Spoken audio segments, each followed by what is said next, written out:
Hi guys, നമ്മളിപ്പോൾ നിൽക്കുന്നത് ജഡായി earth സെൻട്രയിലാണ്. ഇവിടെ രാമക്ഷേത്രം കൂടെ ഉണ്ട്. ഇവിടെ എന്താണെന്ന് പറയും, ഇവിടെ രാമക്ഷേത്രം ഉണ്ടാകുന്ന കാര്യം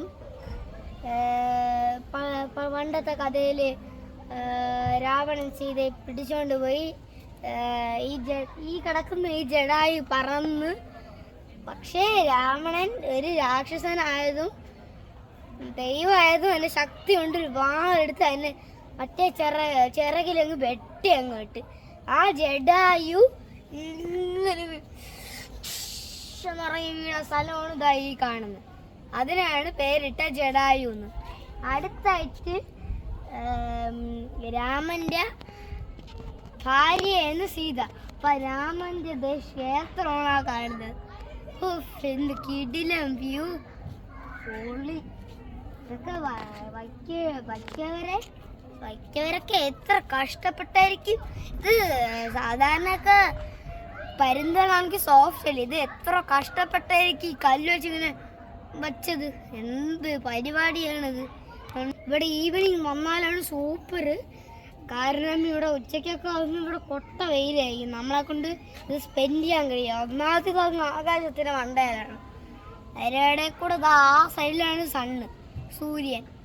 നേരെ ഇവിടെ തന്നെ കൊള്ളും. ചൂടൊക്കെ എത്ര ടെമ്പറേച്ചറാണോ എന്താ, നമ്മൾ പൊള്ളിപ്പോവും.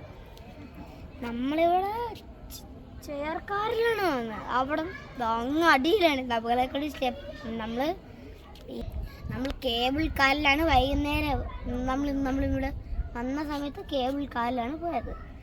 നമുക്ക് നടന്നും നമുക്ക് സ്റ്റെപ്പ് കയറിയും പോവാം, കേബിൾ കാറിലും പോവാം.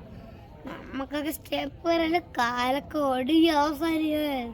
നമ്മൾ സ്ലിപ്പായാൽ മതിയായിട്ട് വീട്ടിലൊക്കെ താഴോട്ട് പോയി. എനിക്ക് വളരെ വൈകിയ സ്റ്റെപ്പൊന്നും കയറാം. അതുകൊണ്ട് ഞാൻ അതെടുത്തു. ഇവിടെ 4 മണിക്ക് വന്നാൽ നിങ്ങൾക്ക് 7 മണി വരെ ഇവിടെ സ്പെൻഡ് ചെയ്യാൻ പറ്റുന്നതാണ്.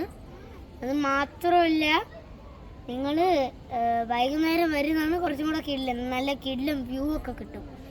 അതാണ് അല്ല, ഉച്ചയ്ക്ക് വരുന്നത് ഭയങ്കര ചൂടാണ്. കാരണം നമ്മളെ കൊണ്ട് പിടിച്ചേക്കാൻ കഴിയത്തില്ല. പക്ഷേ വൈകുന്നേരം വരണമെങ്കിൽ കുറച്ച് നേരം സ്പെൻഡ് ചെയ്യാൻ പറ്റും. അത് മാത്രമല്ല, വൈകുന്നേരം വരണമെങ്കിൽ നല്ല കാറ്റ് കിട്ടും. നല്ല കാറ്റുണ്ട്.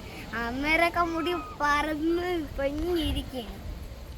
അപ്പം നമ്മളിനി ജഡായി പരന്ന് പോയിട്ട് നമ്മൾ വീട് ചെന്നിട്ട് വീഡിയോ എടുക്കാം.